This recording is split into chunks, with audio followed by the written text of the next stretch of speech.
Good day everyone, we are Group 3 composed of Capistrano, De Los Angeles, Dordas, and Paclibar to discuss the embryonic respiratory development. The respiratory system serves several functions, all of which are essential to maintain the proper functioning of the body. Its primary role is to supply oxygen to the body's cells. This process is made possible through the exchange of gases that occurs between the blood and lungs. In this exchange, oxygen is absorbed into the bloodstream while carbon dioxide is released from the body. Along with oxygen transport, the respiratory system also helps to regulate the body's pH balance by managing the levels of carbon dioxide and bicarbonate ions in the blood.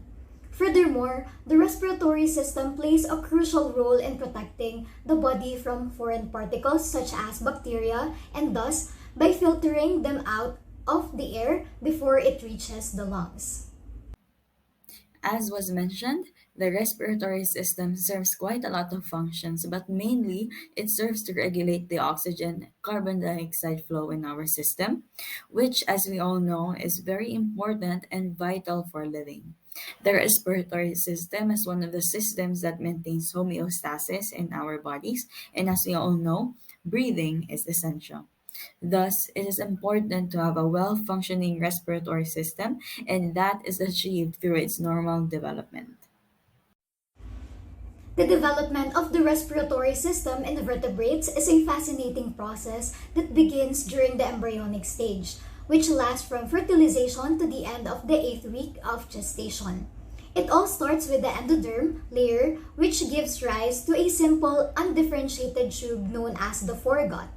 As the embryo grows, a primitive tube known as the respiratory diverticulum is formed.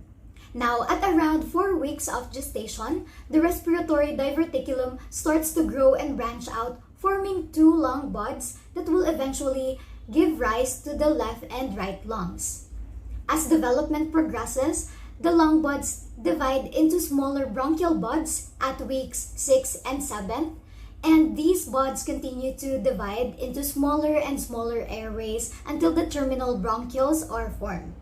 By the end of the 8th week, the respiratory system has started to take shape. The trachea, primary bronchi, and bronchioles have formed, and the long buds are now well developed.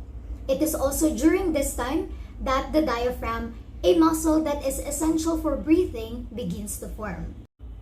Overall, the embryonic stage is a critical time for the development of the respiratory system. So any disruption during this period can have severe consequences on the overall health of the vertebrate. One such consequence is the development of the tracheoesophageal fistula or TEF. Normally, the trachea and esophagus are separate and do not have any direct connection. However, in individuals with TEF, there is an abnormal opening or passage that connects the two structures. Due to this, they may experience difficulty in breathing and excessive drooling since there is a fluid accumulation in the lungs. Another consequence is esophageal atresia. This is a condition in which a baby is born with an incomplete or blocked esophagus. Esophagus is known to be a tube that carries food from the mouth to the stomach. Babies born with this condition are unable to feed or swallow properly, and in severe cases, the blockage can cause food and fluids to enter the lungs, leading to pneumonia and other complications. Here we now at the pseudoglandular stage, which takes place around 5 to 17 weeks during embryonic development. The hallmark of this stage is the development of the bronchial tree that was formed by the extensive branching of the endodermal bronchial buds. By the end of week 16, the first 25 generations, or the number of times the airway branches out from the trachea, have already been done. Besides the bronchial tree, these events also occur under the pseudoglandular stage.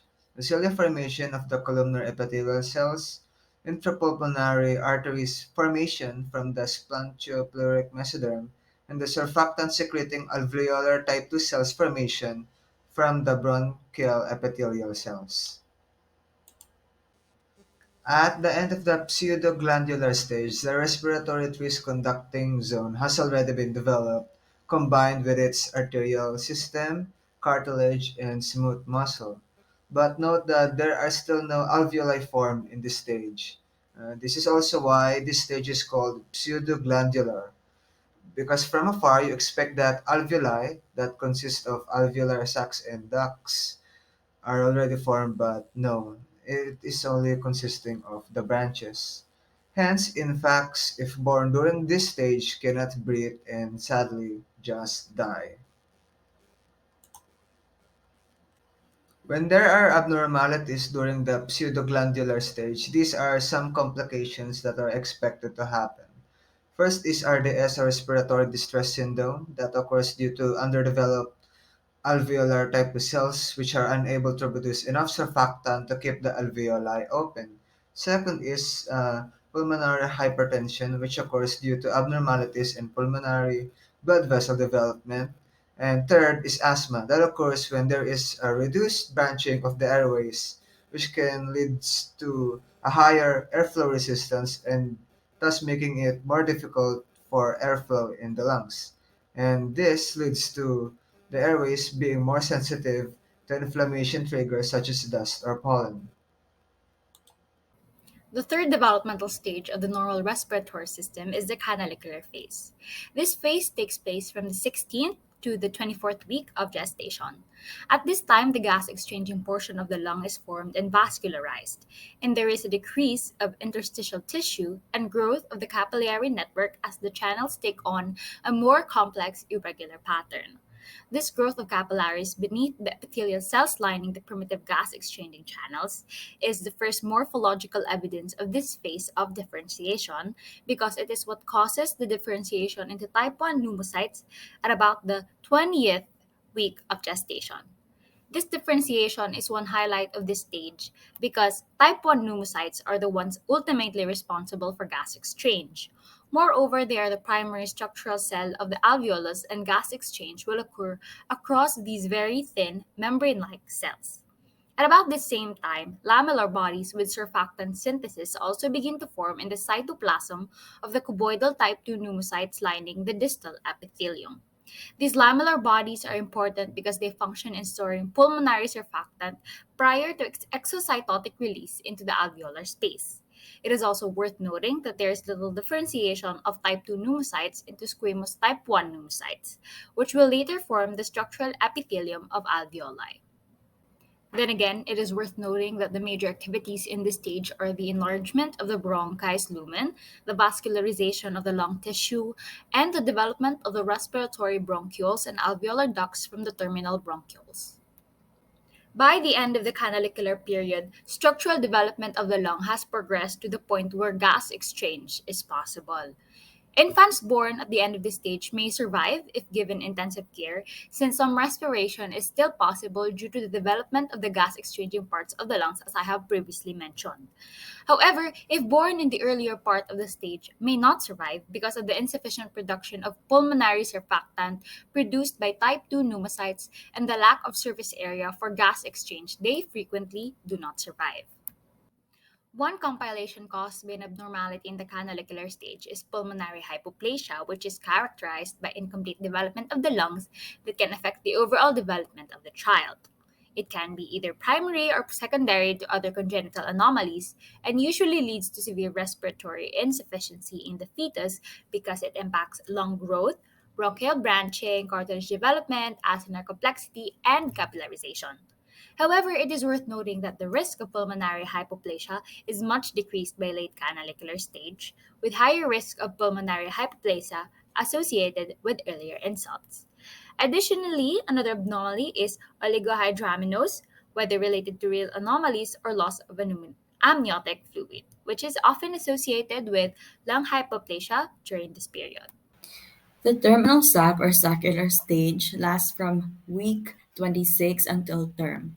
During this stage, the interstitial tissue decreases, airspace walls thin out, and type 1 and type 2 cells become recognizable. Type 2 cells store surfactant in their laminal bodies, which is necessary for alveolar stability. The number of lamellar bodies present correlates with lung stability at birth, and without surfactant, the lung can only maintain alveoli in an open state for a short time.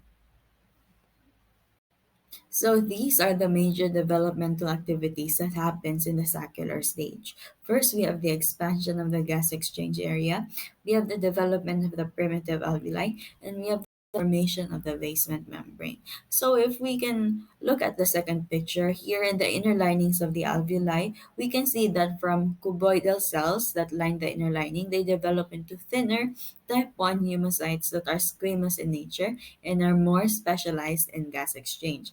However, some cuboidal cells still remain and they're called type 2 pneumocytes. Their function is in the creation of surfactants which keep the alveoli from collapsing due to surface tension from the air fluid interface.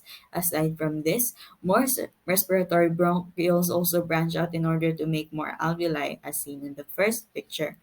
So aside also from that, the basement membrane also forms and this encapsulates the alveoli.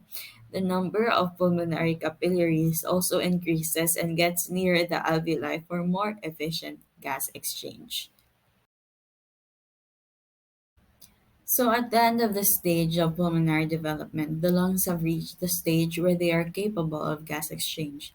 The alveoli are continuing to mature, and there's a sufficient number of type 1 and type 2 cells, as well as surfactant to support the exchange of oxygen and carbon dioxide.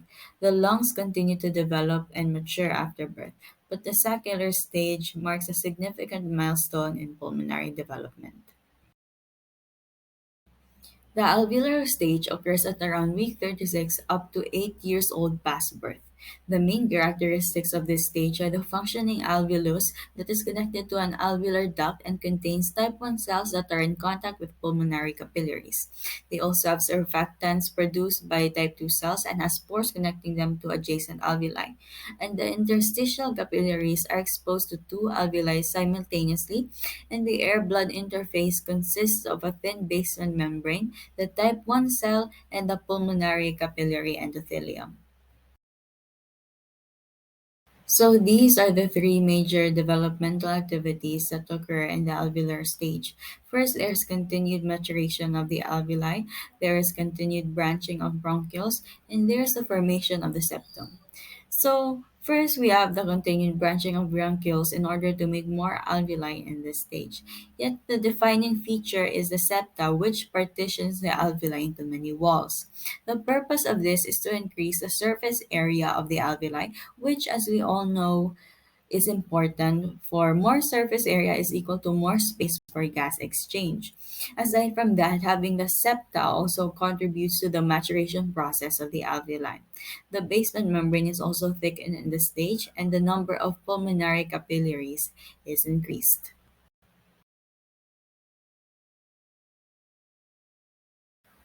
So, the end of the alveolar stage of pulmonary development marks the completion of the formation of the alveoli in the lungs. At this stage, the lungs have reached their full complement of alveoli, and their architecture is fully formed to support efficient gas exchange. The type 1 and type 2 cells have differentiated and matured, and the surfactant production is at its optimal level. The lungs continue to grow and develop after the stage, but the number and structure of the alveoli remain unchanged throughout adulthood.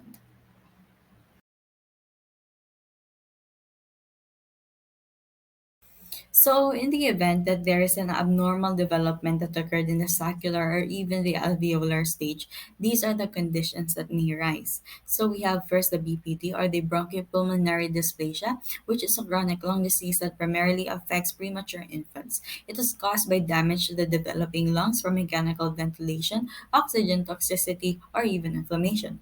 This damage can lead to scarring and decreased lung function, resulting in breathing difficulties and an increased risk of respiratory infections. Next, we have the pulmonary hypoplasia. Pulmonary hypoplasia is a condition where the lungs are underdeveloped and have fewer alveoli than normal. It can be caused by a variety of factors, including genetic abnormalities, fetal compressions, or decreased amniotic fluid. Infants with this condition may have breathing difficulties, a bluish tint to the skin, and an increased risk of respiratory infections. Next, we have the CDH, or the congenital diaphragmatic hernia, which is a condition where the diaphragm, which is a muscle that separates the chest cavity from the abdomen, does not develop properly. So this can allow abdominal organs to move into chest cavity, which can impede lung growth and development. Infants with this condition may have breathing difficulties and an increased risk of respiratory infections. Next, we have the RDS, or the respiratory distress syndrome. So this is a condition caused by a lack of surfactant in premature infants. So surfactant, which as we all know, is a substance that help keep the lungs from collapsing. So without surfactant, the lungs will collapse and it makes it difficult for the infant to breathe. So infants with RDS may require mechanical ventilation and other supportive therapies. Next we have is the PIG, or the pulmonary interstitial glycogenosis, which is a rare lung disease that occurs during infancy. It is characterized by an accumulation of glycogen in the lungs, which can cause inflammation and scarring. Infants with this condition may have breathing difficulties and increased risk of respiratory infections and may require mechanical ventilation and oxygen support. Moving on, now I will discuss the abnormalities in the respiratory system, starting with genetic mutations and disorders. Lung morphogenesis is a complex process that is dependent on the precise temporal paracrine signaling that instructs transcription during organogenesis. Hence, mutations in the genes responsible for the signaling causes severe and often lethal lung malformations. So one disorder that is caused by a genetic mutation is the formation of the trachoesophageal or TE fistula. Trachoesophageal fistula is an abnormal connection in one or more places between the esophagus and the trachea. Because normally, the esophagus and the trachea are two separate tubes that are not connected. This TE fistula is caused by the deletion of the SHH gene. Another disorder caused by genetic mutation is lung agenesis. Lung agenesis is a rare congenital anomaly that leads to complete absence of the lung, bronchi, and the main pulmonary artery. This is said to be caused by the deletion of the fibroblast growth factor 10 or FGF10 gene that plays an important role in lung development, injury, and repair. Lastly, a mutation in the human SPB gene, which provides instructions for making a protein called surfactant protein B, causes a surfactant dysfunction, which is a lung disorder that causes breathing problems. This is because SPB are packaged with surfactant lipids in the lamellar bodies and are secreted into the alveolus for the enhancement of the spreading and stability of surfactant lipids, all of which are critical for surfactant tension reduction during respiration. Thus, a mutation in it disrupts the lines of the lung tissue and makes breathing easy. Another factor that leads to abnormalities in the respiratory system are air pollutants, specifically polycyclic aromatic hydrocarbons, or PHS, which are byproducts of incomplete combustion of coal oil and even tobacco. PHS were correlated with a decrease in infant birth weight and head circumference, and also the presence of DNA adducts in the placenta. And these DNA adducts are cancerous and contribute to lung formation complications. Next now are the maternal factors that can also cause abnormalities in the respiratory system. These include advanced age and obesity, which leads to chromosomal mutations, diabetes, which results in high blood sugar levels that can lead to an increase in ROS production, which leads to oxidative stress. This is because glucose eh, is metabolized by the mitochondria to produce ATP.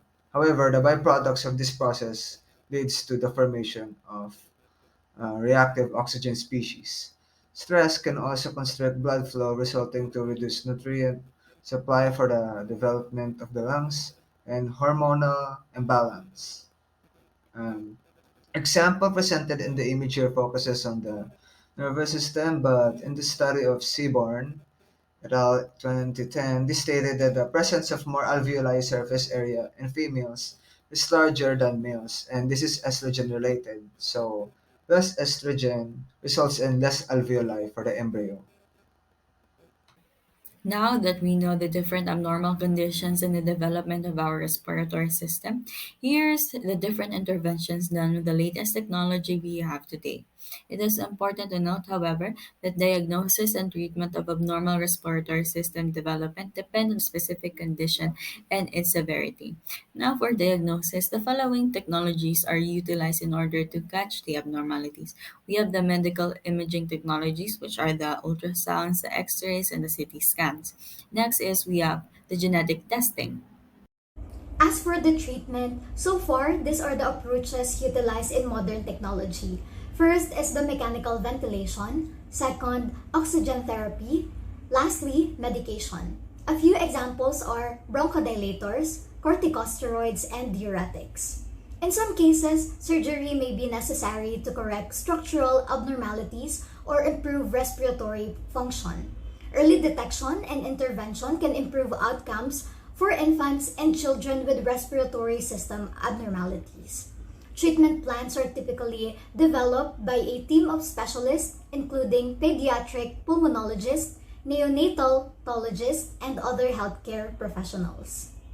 Finally, here are the references used in this presentation. Thank you very much for listening.